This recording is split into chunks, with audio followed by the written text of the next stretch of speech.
화산섬 제주는 용암동굴의 보고다. 용천동굴은 그중 가장 아름다운 동굴 가운데 하나로 손꼽힌다. 일반에 공개되지 않은 이곳은 무려 3km에 이르는 용암동굴이다.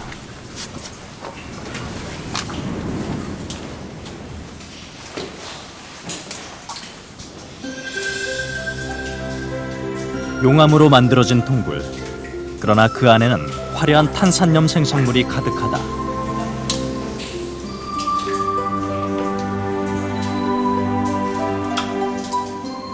용암 동굴에서 볼 수 없는 진풍경이다.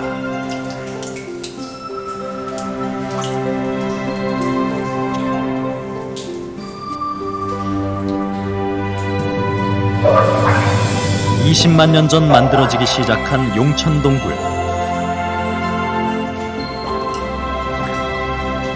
과연 이곳에서 무슨 일이 벌어진 것일까?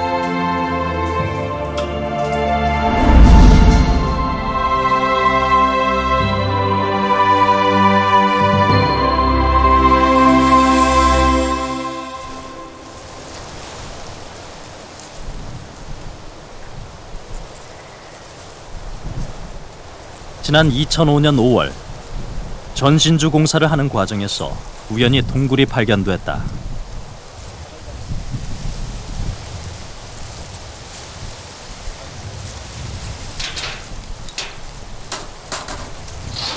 발견된 이후 지금까지 학술조사 외에는 한 번도 공개된 적이 없다. 안전과 동굴 보호를 위한 조치였다. 한 사람이 내려가고 나면 그 다음 사람이 내려갈 때까지 다시 내려오지 마세요. 여기 중간에 지상에서 8m 아래로 내려가면 그동안 어둠과 침묵에 쌓여있던 용천동굴이 그 웅장한 모습을 드러낸다.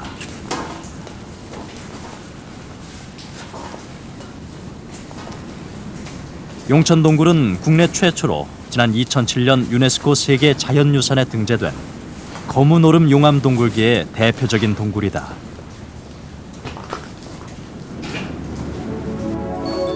동굴 안은 그 폭과 높이가 구간마다 다르다.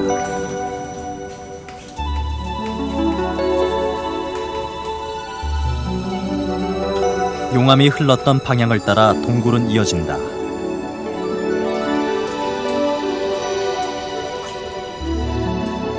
동굴 안에는 용암의 흔적이 고스란히 남아있다.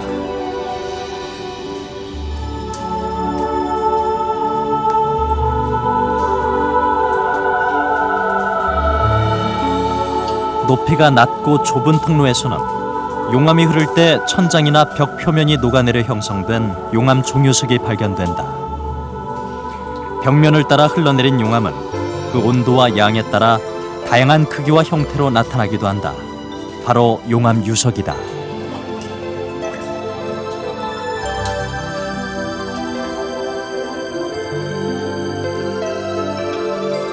바닥에는 마치 굵은 줄을 감아놓은 듯한 밧줄 구조가 발견된다. 용암의 표면이 식어갈 때 안에 있는 용암의 흐름을 따라 표면이 휘어지면서 만들어진 용암 동굴의 대표적인 특징이다.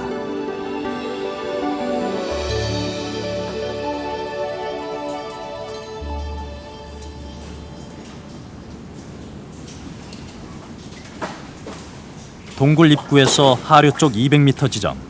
이곳은 뜨거운 용암이 동굴 바닥을 뚫고 더 아래로 흘러간 흔적을 남겼다. 용암 폭포다.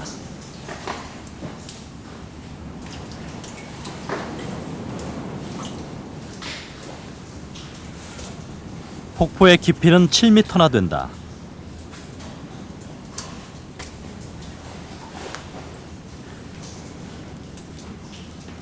수차례 용암이 흘러내리면서 동굴 속에는 또 다른 동굴이 생기기도 한다.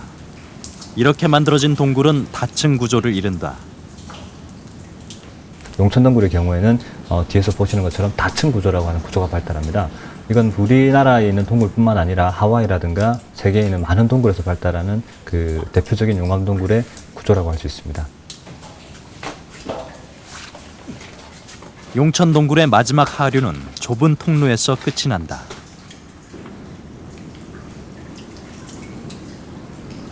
걸어서 갈 수 있는 동굴의 끝. 그 앞에 펼쳐지는 것은 동굴 호수다. 여기가 이제 용천동굴의 백미라고 할 수 있는 그 용천동굴 호수입니다. 호수 제주도에서 동굴 중에 호수를 가지고 있는 동굴은 거의 알려진 바가 없고요. 세계적으로 그렇게 흔하지도 않습니다.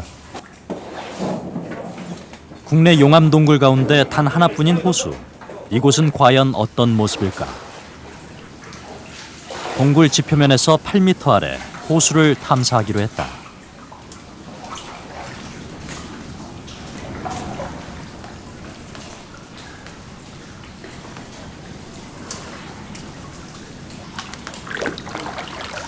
바닷물이 일부 유입되지만 민물이 줄을 이루는 호수는 마치 우물 속처럼 맑다. 호수는 동굴을 따라 이어진다.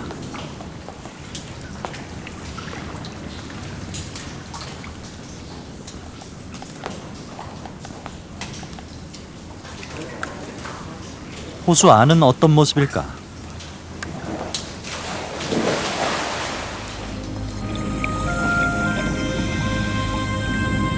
호수 안 수중은 동굴의 연장이다.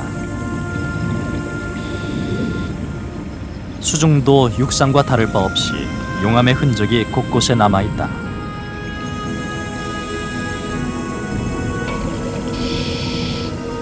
마치 손으로 정성스럽게 빚어놓은 듯한 용암 석수는 수중에서도 장관을 이룬다.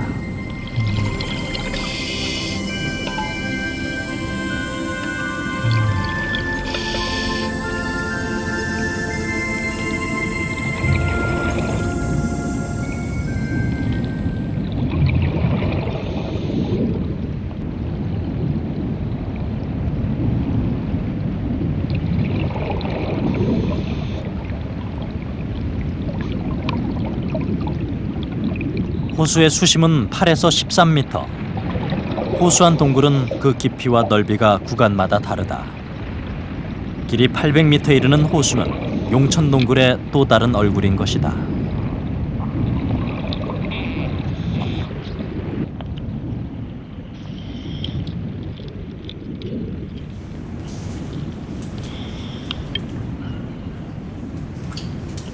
수중을 탐사하는 과정에서 그 옛날 사람들이 드나들었던 흔적이 발견됐다.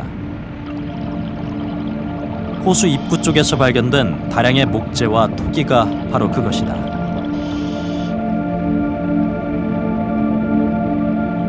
이곳에서 발견된 토기는 무늬를 새긴 도장으로 표면에 무늬를 찍어 만든 일명 인화문 토기다. 이 토기는 8세기 통일신라 시대 유물이다.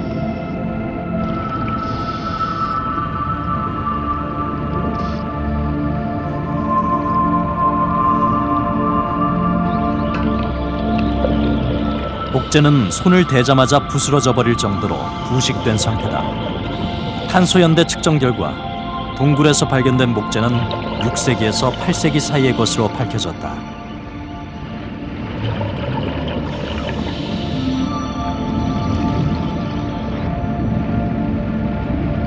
천년이 넘도록 호수에 잠겨 있는 것은 이뿐만이 아니다. 호수 바닥에서는 동물의 뼈가 발견됐다.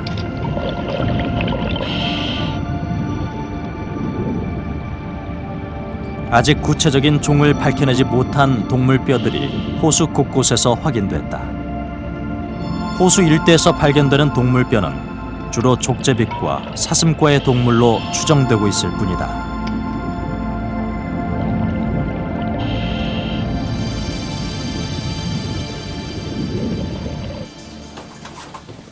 동물뼈는 호수 구간 지상부에서도 발견됐다.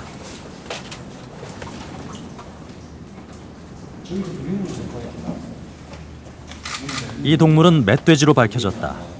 머리와 몸통, 그리고 골반까지 멧돼지의 형상 그대로다.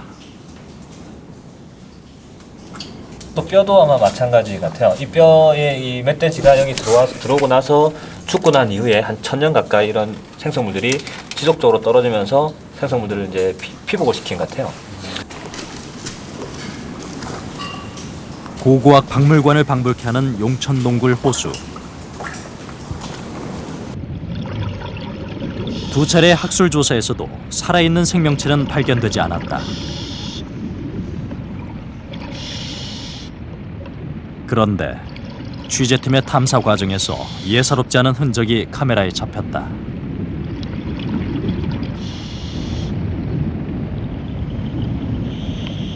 살아있는 생명체가 지나가면서 남긴 흔적이 분명하다.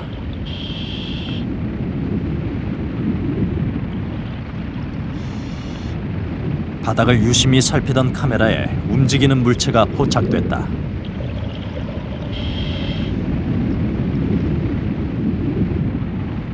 물고기다.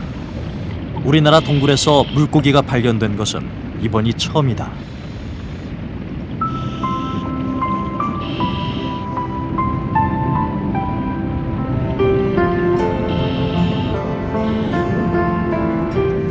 주변에서 또 다른 물고기가 발견됐다. 온몸이 투명하고 눈이 퇴화된 형태의 물고기. 크기는 다르지만 같은 종류다.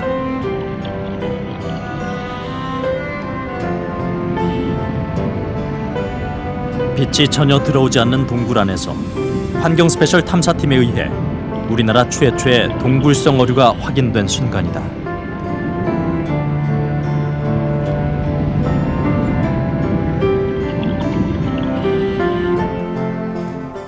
이 가장 긴 꼬리를 보려면 이쪽 가슴 진행을 맞추고 이동을 하는 거예요. 제작진은 보다 정확한 조사를 위해 어류학자에게 자문했다. 확인 결과 발견된 이 물고기는 제주 해안에서 서식하는 미끈 망둥인 것으로 드러났다.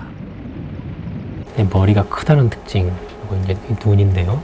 눈이 위쪽에 나와 있는 특징이 바로 미끈 망둥 속에 속하는 어류의 일반적인 특징이거든요. 용천동굴 호수가 오랜 기간 외부와 격리된 점을 고려하면 이 물고기는 동굴 내부에서 퇴행성 진화가 됐을 가능성이 매우 크다. 용천동굴에서 발견된 이 물고기는 아직까지 우리나라에서는 보호된 적이 없는 한국 미기록종이 될 가능성이 매우 높습니다. 뿐만 아니라 전 세계적으로도 일본에서 동굴성 미끈망독 어류가 2종이 보고가 되어 있긴 하지만은 일본 고유종이고 현재 절멸 위기에 처해 있기 때문에 우리나라에 나오는 이 종과는 굉장히 다를 가능성이 매우 높습니다. 다시 말해서 아직까지 학계에서 보고되지 않은 신종일 가능성이 높다는 얘기이고요. 제주는 200만 년 전 화산 활동으로 만들어졌다. 화산 폭발은 360여 개의 오름을 만들었다. 용암의 양이 비교적 적었던 곳은 원통 모양의 분화구형 오름을 만들었고, 용암이 많이 흘렀던 오름은 말발굽형 모양이다. 해발 463m의 검은 오름은 대표적인 말발굽형 오름이다. 검은 오름 용암이 분출됐던 분화구 안은 울창한 숲을 이루고 있다. 우리가 붕괴토랑의 거의 가운데 부분을 하고 있습니다. 지금 볼 수 있죠. 이곳에는 당시 용암이 흘렀던 흔적이 곳곳에 남아 있다. 지형에 비해서는 조심하십니다.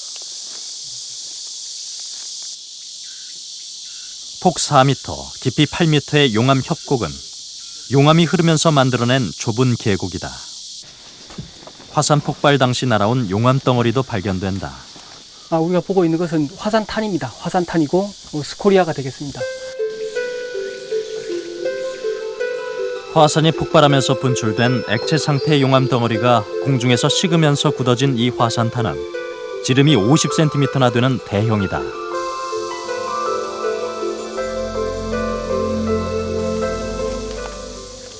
희귀 난대 상록수와 양치식물의 보고인 검은 오름 분화구에는 크고 작은 구멍이 많다. 구멍이 있거든요. 이 구멍 같은 경우에는 용암으로 쌓인 암석들이 지표 밑으로 함몰되면서 만든 이 구멍은 일명 숨골이다. 쌓인 암석들 틈 사이로는 여름에 찬 기운이 나오고 겨울에는 따뜻한 바람이 흘러나온다. 용암 지형이 만들어낸 자연 에어컨이다.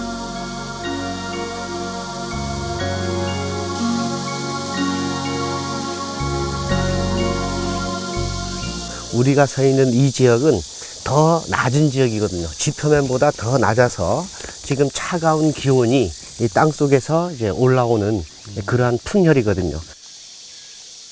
30도를 넘는 한낮에도 이곳의 기온은 불과 5.2도. 1년 내내 상록수가 자라는 것도 이 때문이다. 많이 관찰된다고 봅니다. 검은 오름 용암은 곳곳에 동굴을 만들었다. 깊이 35m에 이르는 수직 동굴도 그중 하나다. 지금 습기 때문에 잘 안 보이시는데 수평으로 가장 바닥면에 수평으로 북쪽을 향해서 한 38m 정도 수평으로 간 굴이 또 하나 있습니다.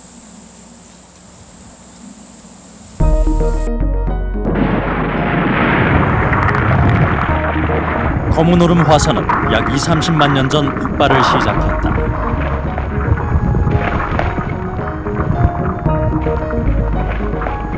흘러내린 용암은 지표면부터 식으면서 굳어진다.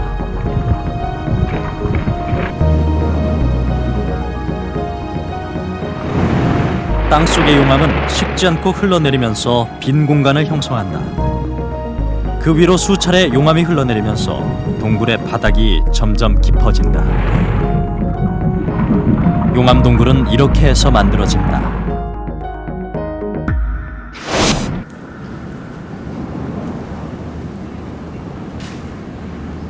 만장굴은 세계 자연유산으로 등재된 검은 오름계 용암 동굴 가운데 가장 길고 웅장한 동굴로 손꼽힌다.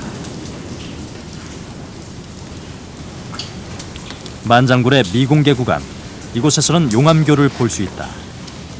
용암교는 여러 층으로 발달한 통로의 일부가 무너지면서 동굴 천장이 다리 형태로 남아있는 경우가 대부분이다. 만장굴은 바닥의 밧줄 구조가 가장 발달한 용암 동굴이다. 마치 손으로 빚어놓은 듯한 밧줄의 모양은 탄성을 자아낸다.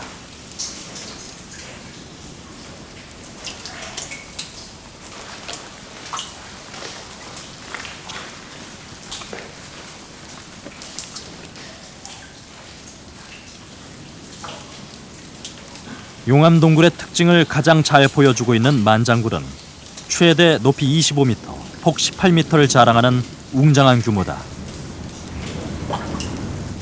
이렇게 크고 복잡한 만장굴의 구조는 세계적으로 주목을 받고 있다.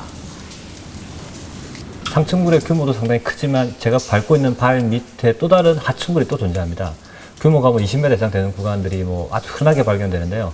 다른 세계 어느 나라의 동굴, 용암 동굴의 어떤 규모에 견줘서도 아주 손색이 없는 아주 웅장한 규모의 동굴이라고 할 수 있습니다. 검은 오름 용암계에서 발견된 동굴은 만장굴을 비롯해 모두 10여 개에 이른다.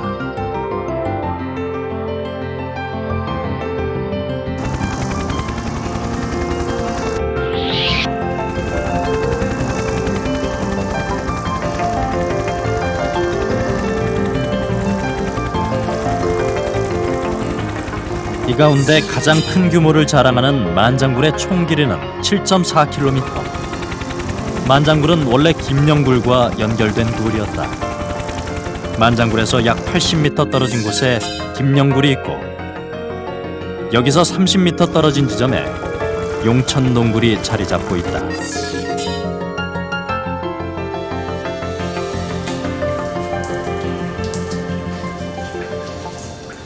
용천동굴의 상류 구간은 하류와 전혀 다른 모습이다.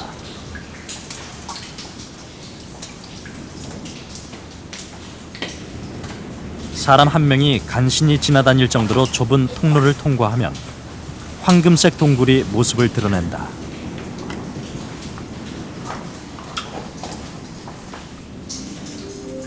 벽면과 천장에는 지름 0.3mm 크기의 가는 종유관이 샹들리에처럼 화려하게 자리 잡고 있다.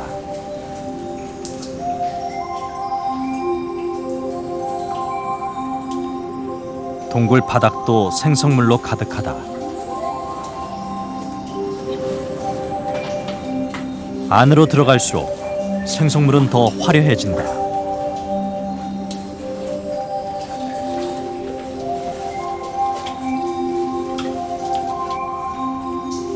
동굴 속 생성물은 오랜 시간의 산물이다.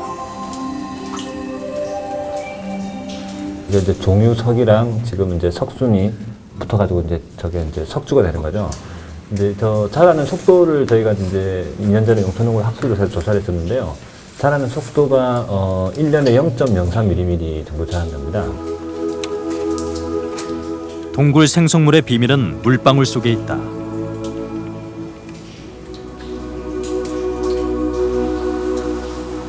동굴 속으로 유입된 물 속에 있는 탄산염 성분이 용암동굴을 석회동굴과 같은 모습으로 바꿔놓았다.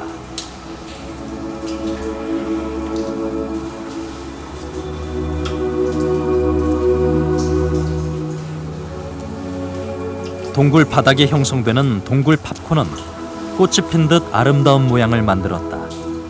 물의 양에 따라 그 결정체도 다양하게 나타난다.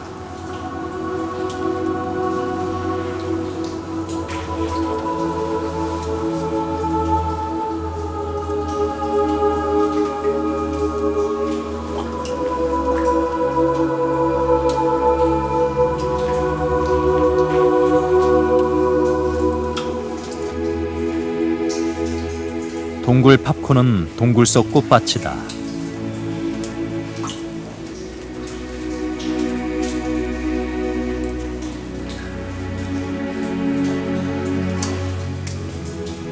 동굴 속에서도 진주가 자란다. 미끄러질 듯 부드러운 모양의 동굴 진주는 그 어떤 보석보다도 아름답다.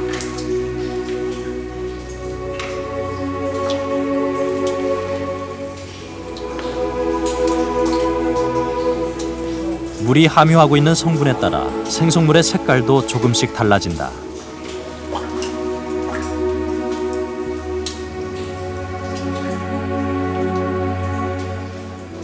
물방울 따라 길게 늘어지는 이 생성물은 그 모양이 커튼 같다고 해서 일명 동굴 커튼이라 불린다.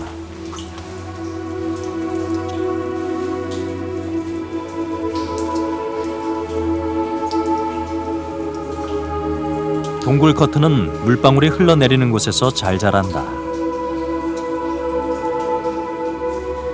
용암동굴 내부에 다양한 탄산염 생성물들이 자라나는 이 현상은 학술적으로도 가치가 높다. 우리가 이 여러 사례를 전 세계의 사례를 조사하면서 보니까 전 세계의 어느 용암동굴도 제주도처럼 이렇게 용암동굴 내에 아름다운 그런 석회 성분으로 되어 있는 동굴 생성물이 자라 있는 것이 없다는 얘기예요.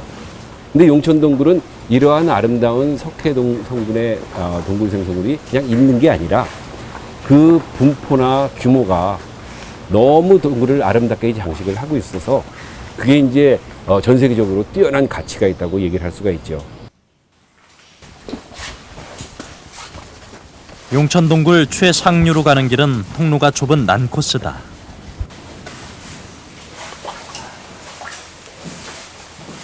이곳은 사방이 생성물들로 빽빽하게 뒤덮여 있다.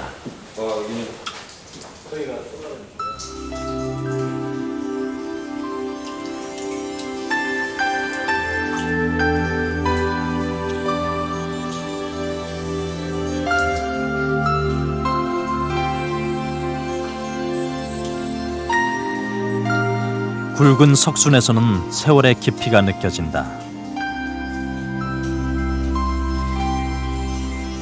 특이한 형태의 생성물은 신비롭기만 하다.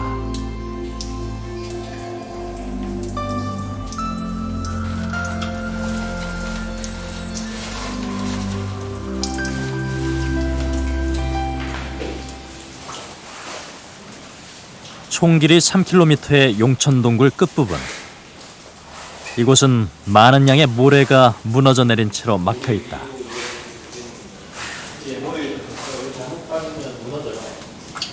이게 이제 용천동굴의 끝이고요. 여기를 지나서 여기가 지표가 되게 가깝습니다. 동굴 천장이 무너져가지고 모래가 지금 유입돼가지고요. 쭉 마지막 이 동굴 이제 입구를 덮은 것 같은데 이게 뭐 자연적인지 인공적으로 이제 모래가 유입된 건지 아직 밝혀진 바가 없고요. 동굴 안에서 발견된 모래는 입자가 고운 하얀 모래다. 이 모래는 막힌 동굴과 어떤 관련이 있을까?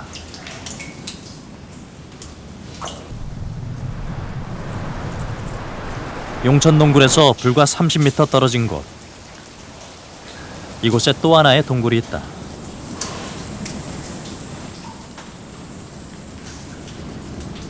바로 김영굴이다.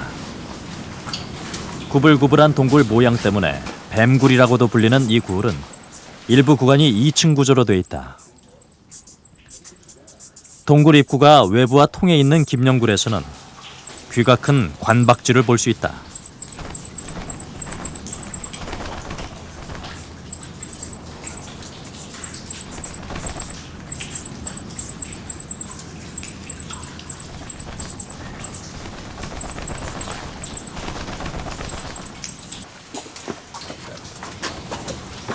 동굴 안쪽으로 들어가면 바닥이 모래로 뒤덮여 있다. 이 동굴의 반대쪽 부분이 바로 용천 동굴이다.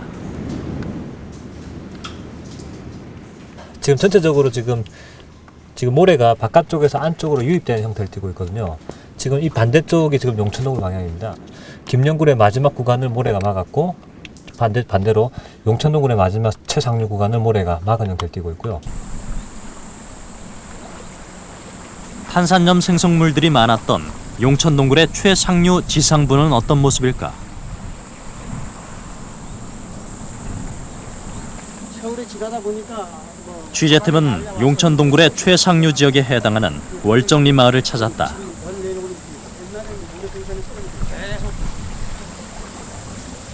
이 일대는 예로부터 모래가 많은 땅이었다. 제가 어렸을 때 할아버지한테 물어봤어요. 왜 우리 마을은 모래가 많은가? 그랬더니 할아버지가 하시는 말씀이 아침에 자고 일어나 보면 큰 동산이 하나씩 생기더라. 그렇게 얘기를 하시더라고요, 할아버지가. 그래서 이 모래가 많이 불려오는구나 이렇게 생각했고, 그게 어디서 감속하니까 김영 해수욕장에서 계절풍을 타고 불어오는 바람에 의해서 몰려온 거다. 그렇게 들었어요.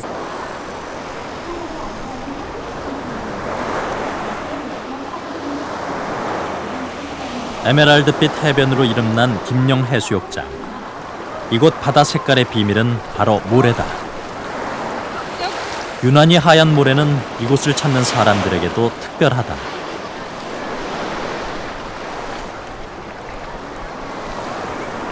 모래 입자가 곱고 또 색이 밝아서 아이들이 놀기에 좋고요. 바다 빛깔도 모래가 밝아서 그런지 좀 더 다른 데보다 에메랄드 빛이라고 하나? 그런 하늘색 빛이 더 많이 나서 보기에도 더 예쁜 것 같아요. 이곳의 모래는 물과 만나 뜻하지 않은 풍경을 연출한다. 처마 끝에 달린 종유석이 바로 그것이다.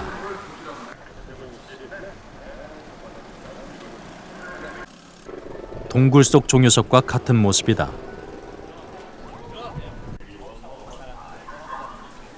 처마 끝에서 떨어진 물방울 덕분에 바닥에는 석순이 자라던 흔적도 발견된다. 지금 이제 천장에 지금 매달려가지고 물이 툭툭 떨어지는데요. 지금 이제 저 용암동굴 내에 지금 석회 생성물 있지 않습니까? 그거 되게 유사한 특징을 가지고 있어요. 지금도 물이 떨어지고 있는 거 보면 만들어지고 있다는 거고요. 지금 이제 김영 해수욕장 바로 앞에 있기 때문에 아마 사고에서 날려온 모래들이 이제 지붕에 쌓였다가 이제 물이라든가 이런 것들에 녹아가지고 생성물을 만드는 것 같아요. 김영 해변에 하얀 모래가 생성된 것은 지금으로부터 4, 5천 년 전. 이 모래에는 어떤 성분이 들어있을까?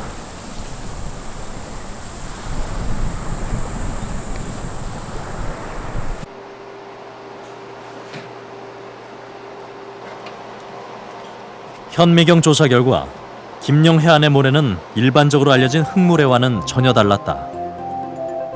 입자가 가는 흙이 아니라 작은 조개나 바닷속 연체동물 껍질로 이루어진 모래다.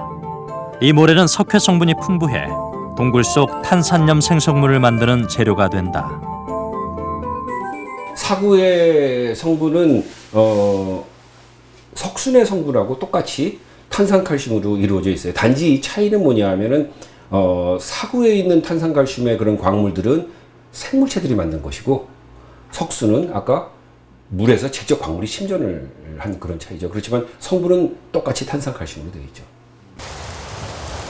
조개 껍데기로 만들어진 김영 해안의 모래는 바람을 따라 내륙으로 날아간다.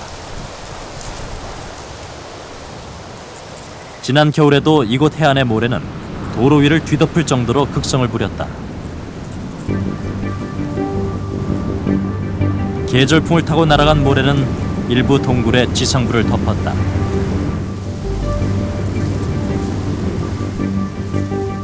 땅 위에 덮인 모래는 지하 동굴에 영향을 준다. 용천 동굴 일부 구간에만 탄산염 생성물이 생기는 것도 바로 이 때문이다.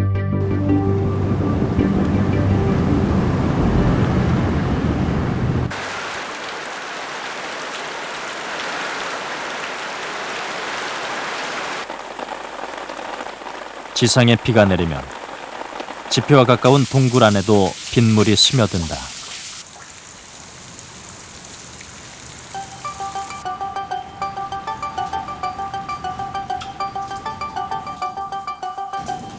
땅속으로 스며든 빗물은 동굴 생성물을 키우는 생명수다.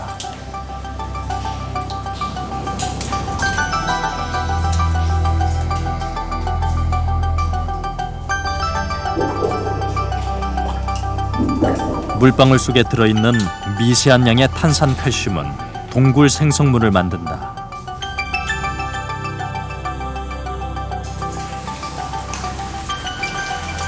문제는 시간이다.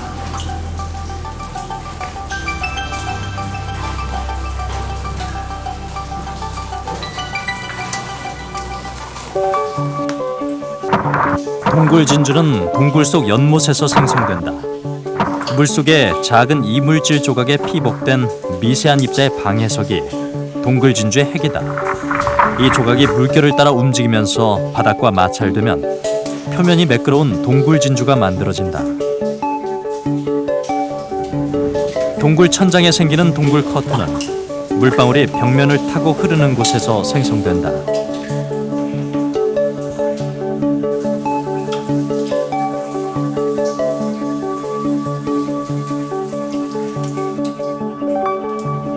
동굴 산호의 일종인 동굴 팝콘은 물방울 유입이 적은 곳에서 날카로운 형태로 자라난다.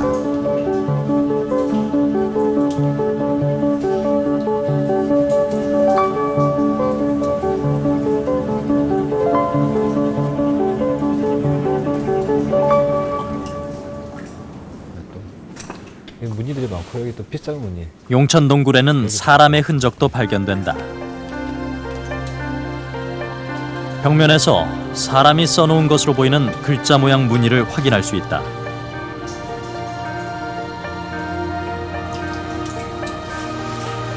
뿐만 아니라 전복 껍데기도 수십 군데서 발견됐다.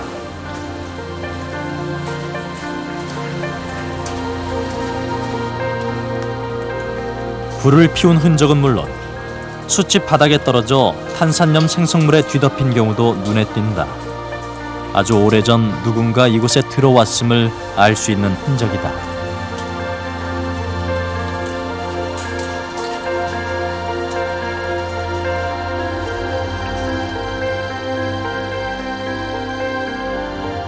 지난해 용천 동굴 내부의 고고 유물 조사 결과 모두 22점의 토기가 발견됐다. 단일 유적지에서 22점이 출토된 것은 제주도에서 처음이었다.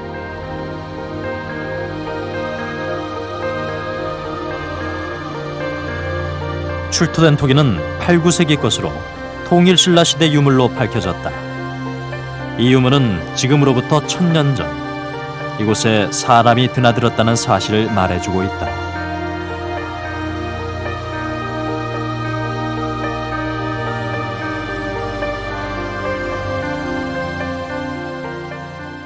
이 동굴이 인간 생활에 있어서 어떠한 그 공간적인 기능을 했는지 이를 이런 고고 유물의 수습 조사를 통해서 고고학적이고 역사학적인 측면에서 그 가치가 함께 조명이 되면은 세계 자연유산으로서의 어떤 용천 동굴 가치가 더욱 높아지지 않을까 이렇게 기대가 되고 있습니다. 용천 동굴에는 또 다른 비밀이 숨어 있다. 동굴 안으로 들어와 있는 식물 뿌리다.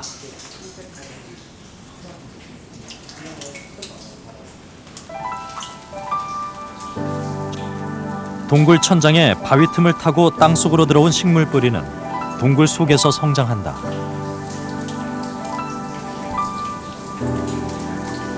그 길이는 최대 8m에 이른다.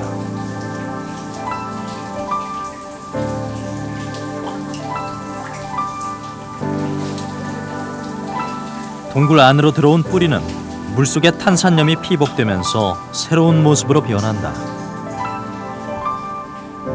식물 뿌리와 탄산칼슘이 들어있는 물방울, 그리고 동굴 속 시간은 식물을 광물로 바꿔놓는다.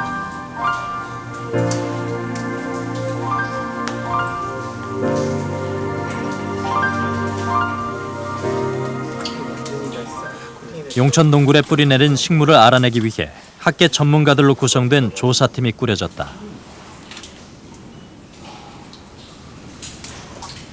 정말 경이로운 것 같아요. 그래서 오랜 세월 동안 뿌리가 내려오고 거기에 뿌리가 죽은 다음에 탄산염이 침적이 되고 다시 뿌리가 내려오고 하면서 이런 멋있는 그런 구조가 이루어진 것 같아요. 동굴 위쪽 지상부에 있는 나무 뿌리는 자라면서 그 일부가 동굴 속까지 내려온다. 나무 뿌리는 동굴 속으로 유입되는 탄산칼슘 성분을 만나면서 서서히 그 모습이 변해간다.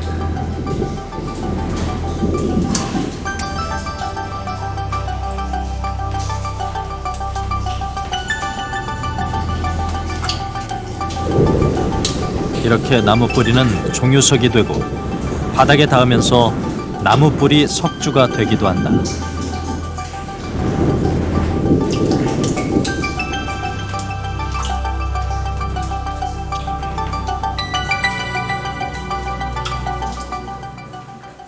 그렇다면 동굴 안으로 들어온 뿌리는 어떤 나무일까? 지금까지 국내에서 식물 뿌리에 대한 연구는 거의 되어 있지 않은 상태. 식물조사팀은 동굴 속에 뿌리 내린 식물을 알아내기 위해 표본을 채취하고 조사에 들어갔다. 동굴 위 지상부에서 자라는 식물 조사도 병행했다. 동굴 속 뿌리와 지상부 식물의 연관 관계를 찾아내기 위해서였다.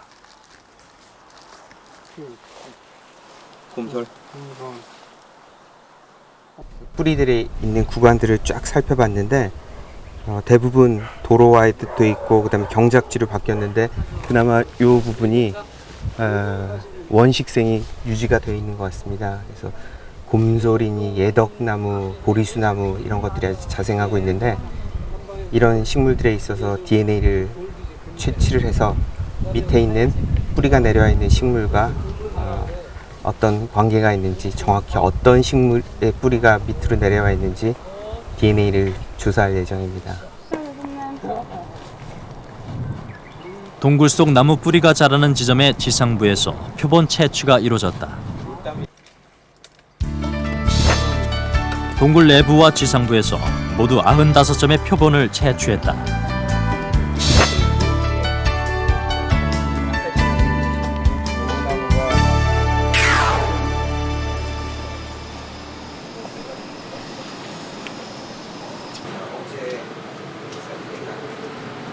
김상태 교수는 채취한 표본마다 DNA 조사를 했다.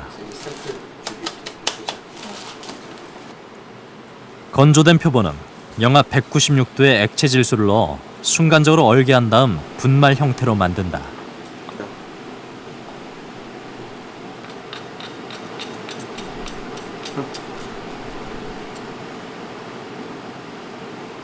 이 가루를 이용해 DNA를 추출한다.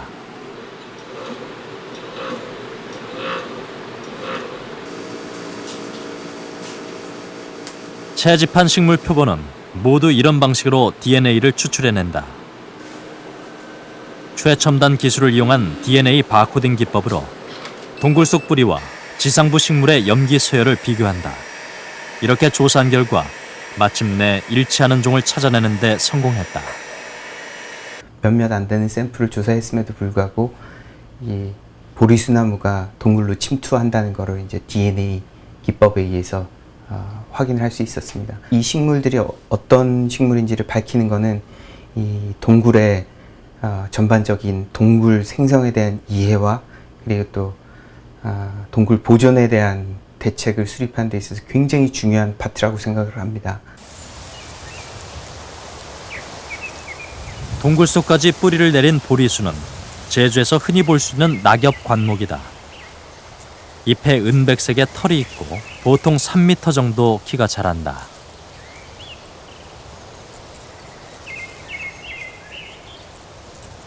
지하의 식물의 뿌리에 대해서는 알려진 게 사실상 많지는 않습니다. 근데 보리수나무도 마찬가지고요. 근데 보리수나무의 경우에 있어서 3에서 5m 정도까지 그 동굴까지 뻗는 그런 뿌리를 내리고 있구나 하는 것도 이 생물학적인 그런 좋은 결과를 얻을 수 있었습니다. 그래서 참 흥미로운 것 같습니다. 이런 조그만 나무가 그 속에까지 큰 뿌리를 깊게 뻗을 수 있다는 게 재밌잖아요. 일 많이 해내셨네. 추가 조사 결과 DNA가 일치하는 새로운 식물이 확인됐다. 절벽이 여기니까 이 일대에서 자라는 식물은 실제 동굴 속 뿌리와 같은 유전자를 갖고 있다. 좁은잎 천선과가 있네. 열매도 있어요. 보세요. 좁은잎 천선과. 네. 바로 천선과 종류다. 동굴 밑에까지 충분히 뿌리를 내릴 수 있는 그런. 신선이 먹는 과일이라는 천선과는 제주에서 흔히 볼 수 있는 식물이다.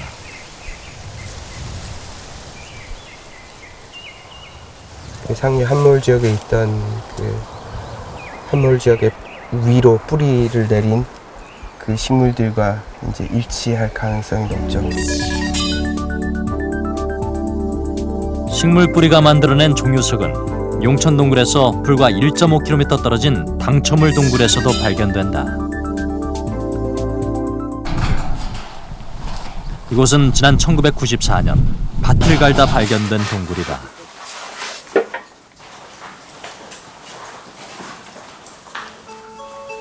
당첨을 동굴은 총 길이가 110m에 불과하지만 화려한 생성물은 마치 지하 궁전을 방불케 한다.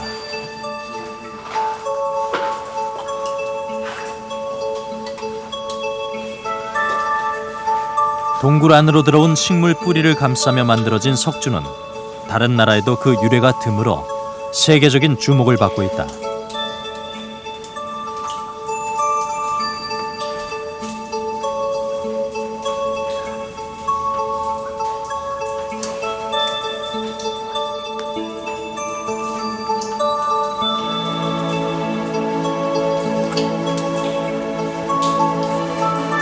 동굴 속 생성물은 살아있는 시간의 기록이다.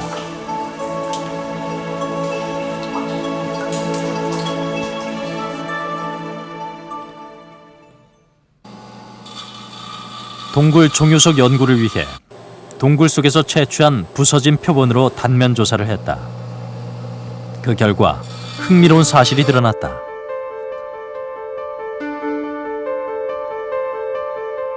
현미경 관측을 해보니 종유석에는 나무처럼 나이테가 선명하게 그려져 있다. 가장 큰 특징으로는 나무의 나이테가 형성되듯이 동심원상으로 형성되어 있는 게 가장 흥미로운 사실이고요. 그런 걸로 봐서 그 동심원상의 개수를 가지고 생성 시기가 언제였는지, 몇 년 지났는지, 어떤 환경에서 과연 생성이 됐는지를 판단할 수 있는 중요한 자료라고 생각을 합니다. 용천 동굴에서 채취한 석순의 단면을 조사한 결과도 마찬가지다. 동굴연구소 우경식 박사는 석순의 나이테가 기후와 깊은 관계가 있다고 주장한다.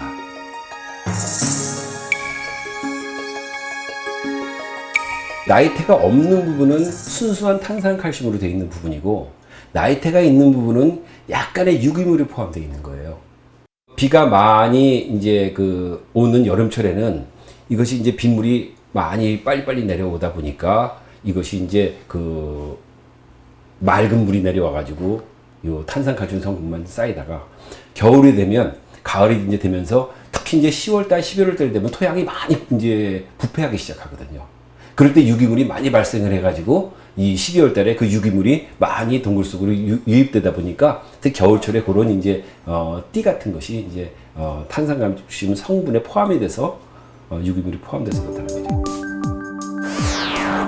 해마다 하나의 나이테가 생긴다고 할 때 이 나이테의 간격은 강우량의 차이를 나타내기 때문에 기후 변화를 알 수 있는 척도가 된다는 주장이다. 용천동굴 생성물이 고기후의 비밀을 푸는 열쇠라고 주장하는 이유도 바로 이 때문이다. 그래서 아마도 이 나이테의 간격을 우리가 추정을 하면 과거에 2000년 동안 얼마나 많은 태풍이 제주도를 갖다가 영향을 줬는지, 비가 어느 정도 많이 왔는지, 이런 여러 가지 자료를 갖다가 추가적으로 이제 얻을 수 있을 거고, 우리가 가능하다면 우리가 그 허락을 받아서 좀 더 긴 기간 동안에 성장했던 석순을 우리가 분석할 수 있으면 1000년, 2000년, 맥시멈으로는 약 4000년까지의 기후 변화도 상세하게 우리가 밝혀냈을 것으로 기대를 하고, 아마 이 자료는 전 세계에서 나온 어느 기후 변화의 과거의 기후 변화 자료보다도 뛰어난 그런 자료를 갖다가 바로 이 용천동굴이 제시할 수 있을 것으로 기대를 하고 있습니다. 20만 년 전 화산 활동으로 만들어진 용천동굴. 이곳에 4000년간 쌓인 탄산염 생성물. 용천동굴은 그 시간을 고스란히 기억하고 있다.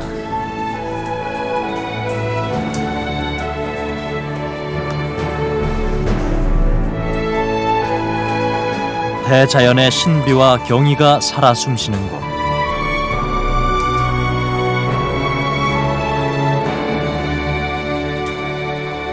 영겁의 세월을 넘어 수많은 이야기를 품고 있는 용천동굴의 비밀이 지금 풀리고 있다.